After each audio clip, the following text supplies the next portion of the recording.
अंतरिक्ष में गई सास बहू। मम्मी, आप इतनी अच्छी एस्ट्रोनॉट हो, फिर ये अर्ली रिटायरमेंट क्यों? क्योंकि बचपन से मेरा बस एक ही सपना था, जिसके लिए मैंने लाइफ में बहुत कुछ खोया और छोड़ा।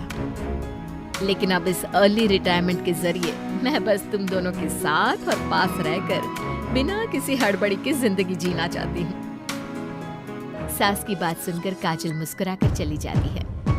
उसी शाम ऑफिस से घर वापस आकर अजय अपनी मम्मी के पास बैठता है। मम्मी, क्या हमारी स्पेस ऑर्गेनाइजेशन कोई नया स्पेस मिशन प्लान कर रही है? क्या मिशन है, बताओ ना मम्मी। हे भगवान, शरीर इतना बड़ा हो गया लेकिन दिमाग आज भी बच्चों से गया गुजरा है। घर में आया नहीं कि सवाल शुरू। तो तुम जवाब दे दो ना। मैं क्या जवाब दूं? जैसे तुझे मेरे रिटायरमेंट के बारे में पता ही नहीं। इतने समय से तूने मुझे ऑफिस जाते हुए देखा क्या? फिर मुझे कैसे पता होगा? जा, तेरी पत्नी से पूछ, वो रोज ऑफिस जाती है। माँ की बात पर अजय आवाज लगाकर काजल को बुलाकर वही सवाल उससे भी पूछता है, पर काजल उसका कोई जवाब नहीं देती। और बोलो पत्नी से पूछने के लिए। मैडम जवाब ही नहीं दे रही। सवाल जायज हो तो जवाब मिलेगा ना।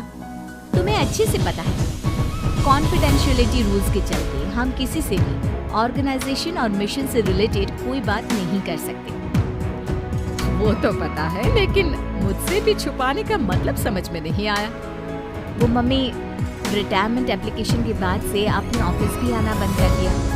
सबको लगा कि अब आप इंटरेस्टेड नहीं होगी, इसलिए इन्फॉर्म नहीं किया। क्या तुम भी इस मिशन का हिस्सा हो?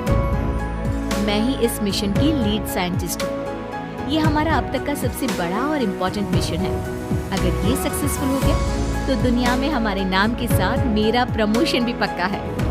काजल की बात सुनकर दोनों माँ बेटे हैरान रह जाते हैं, लेकिन फिर सब साथ मिलकर सेलिब्रेट करते हैं। अब दिन बीतने लगते हैं। काजल स्पेस मिशन के चलते पहले से ज्यादा बिजी हो जाती है और देर तक ऑफिस में समय बिताने लगती है। कुछ समय तक इसे चुपचाप देखने के बाद एक सुबह बहू को सामने देखकर आखिरकार सास उसे टोक ही देती है। आ रही हो या जा रही हो? भाई, हमें तो तुम्हारी शक्ल देखे लगता है सदियां बीत गई। मैडम कब आती है कब जाती है कुछ पता ही नहीं चलता। अरे ऐसा कौन सा मिशन है जिसने सुबह रात घर परिवार सब भुला दिया? मिशन तो मैंने भी बहुत देखे हैं और गई भी हूँ, पर ऐसा हाल कभी नहीं हुआ। मम्मी, मैं आपकी चिंता और गुस्सा समझ सकती हूँ, पर ये स्पेस मिशन आज तक के सभी मिशन से बहुत अलग है। अच्छा, जरा मैं भी तो सुनूं, ऐसा क्या है इसमें? आई एम सॉरी मम्मी, मैं नहीं बता सकती। भूलो मत, मैंने रिटायरमेंट अप्लाई किया है, लेकिन रिटायर होने में अभी 7 महीने बाकी है, जिसके हिसाब से मैं आज भी ऑर्गेनाइजेशन का हिस्सा हूँ। तो मुझे बताकर तुम कोई रूल नहीं तोड़ रही। मुझे सब याद है मम्मी, और मुझे ये भी पता है कि अगर आप साथ दें तो मिशन के लिए बहुत बड़ी मदद साबित होगी। पर सीनियर्स ने रूल बनाया है कि इस मिशन की इंफॉर्मेशन सिर्फ उन्हीं के पास होगी जो इसका पार्ट है, और मुझे तो उन्होंने खास अपने पास बुलाकर ये समझाया था। बहू की बात सुनकर सास सोच में पड़ जाती है और अगले दिन खुद भी ऑफिस पहुंच जाती है। ओहो, क्या बात है मैडम, रिटायरमेंट के एप्लीकेशन के बाद तो आपने दर्शन देने भी बंद कर दिए। अरे सर, अगर ईद का चांद रोज निकला करता तो क्या उसका स्वागत इतने जश्न से होता? इस पर सीनियर भी हंसने लगते हैं और दोनों कैबिन में जाकर बैठ जाते हैं, जहां सास बातों बातों में नए स्पेस मिशन के बारे में पूछती हैं। वो उन्हें मिशन के बारे में सब कुछ बताकर तुरंत एक इमरजेंसी मीटिंग बुला लेते हैं, जिसमें साइंटिस्ट की टीम और काजल के साथ एस्ट्रोनॉट्स की पूरी टीम भी होती है।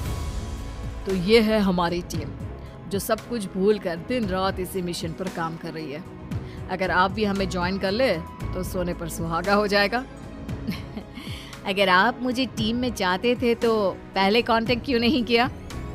आपने स्पेस में ना जाने के फैसले के साथ डेस्क जॉब का भी इनकार कर दिया और अर्ली रिटायरमेंट के लिए अप्लाई कर दिया, और फिर पिछले 1 महीने में किसी के साथ कोई कांटेक्ट भी नहीं हुआ। इसलिए हमने सोचा शायद अब आप ब्रेक लेकर इस सब से दूर रहना चाहती हो। और इसीलिए किसी ने आपको परेशान करना सही नहीं समझा। बात तो आपकी सही है, फिर भी एक सुझाव देना चाहूंगी। ये जो आप कर रहे हो ना, ये मिशन नहीं, साफ सुसाइड है। एक साथ इतने सारे लोगों को स्पेस में 6 महीने रहने के लिए भेजना आसान काम नहीं है। और ये बात मुझे आपको समझाने की जरूरत नहीं होनी चाहिए। हमें सारे कॉन्सिक्वेंसेस, स्पेस नेचर, मिशन की मुश्किल सबका पता है, और ऐसा करने वाले हम पहले नहीं हैं।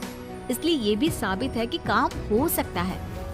आप सिर्फ एक एक्सपेरिमेंट के लिए इतने सारे लोगों की जान और मेहनत को दांव पर लगाना चाहते हो, जिसमें सक्सेस रेट भी मुश्किल से 1% है। बहुत देर तक इन्हीं सब बातों पर बहस चलने और काजल की सास उर्फ ऑर्गेनाइजेशन की सबसे एक्सपीरियंस्ड एस्ट्रोनॉट को बहुत देर समझाने के बाद भी जब वो राजी नहीं होती, तो ऑर्गेनाइजेशन के सीनियर्स को उन्हें घर वापस भेजना पड़ता है। लेकिन उसी के बाद से न चाहते हुए भी सास मिशन के बारे में सोचना बंद नहीं कर पाती। इसी तरह 1 हफ्ता बीत जाता है। माँ, जब घर में बैठकर भी मिशन के बारे में ही सोचना है, तो इससे अच्छा है कि वहां जाकर इस सोच के जरिए उनकी मदद ही कर दो। उन्हें ऑफिस में नहीं, स्पेस में जाने के लिए मेरी जरूरत है। वो चाहते हैं कि मैं हेड एस्ट्रोनॉट बनकर बाकी सबके साथ स्पेस में जाऊं। वाओ, रिटायरमेंट से पहले आखिरी असाइनमेंट की तरह इससे अच्छा और क्या हो सकता है माँ? आपको हाँ बोल देना चाहिए। उस टीम में एक मेंबर काजल भी है। अगर हम दोनों ही चले जाएंगे तो तुम अकेले कैसे रहोगे? वहां से जिंदा वापस आने की कोई गारंटी नहीं बेटा। अब भी हमें भेजना चाहते हो क्या? जिस दिन से आपको पहली बार स्पेस में जाते देखा है, तभी से ये डर और पॉजिटिविटी दोनों साथ लेकर जीना सीख गया। आप जाओ माँ, मुझे पूरा भरोसा है आप दोनों वापस भी आओगे और देश के साथ मेरा नाम भी रोशन करोगे। बेटी की बात सुनकर माँ के अंदर हिम्मत आती है और वो एक बार फिर स्पेस ऑर्गेनाइजेशन पहुंच जाती है, जहां उसके फैसले से सब बहुत खुश होते हैं और स्पेस मिशन की तैयारी पहले से ज्यादा जोश में शुरू हो जाती है। कुछ ही समय बाद दोनों सास बहू स्पेस में पहुंच जाती हैं। आखिरकार आज मेरी साइंटिस्ट बहू एस्ट्रोनॉट भी बन गई। सिर्फ स्पेस सूट पहन लेने से कोई एस्ट्रोनॉट नहीं बन जाता। मैं साइंटिस्ट हूँ और उसी में खुश हूँ। अगर मिशन की रिक्वायरमेंट नहीं होती तो शायद कभी यहाँ आती भी नहीं। इसी तरह दिन पर दिन स्पेस की अनेक मुश्किलें और दिक्कत सहते हुए देखते ही देखते 6 महीने बीत जाते हैं और नामुमकिन को मुमकिन करके दिखाते हुए सब सही सलामत अर्थ पर वापस आ जाते हैं, जिसके बाद से दुनिया भर में ये मिशन सास बहू की अंतरिक्ष यात्रा के नाम से मशहूर हो जाता है।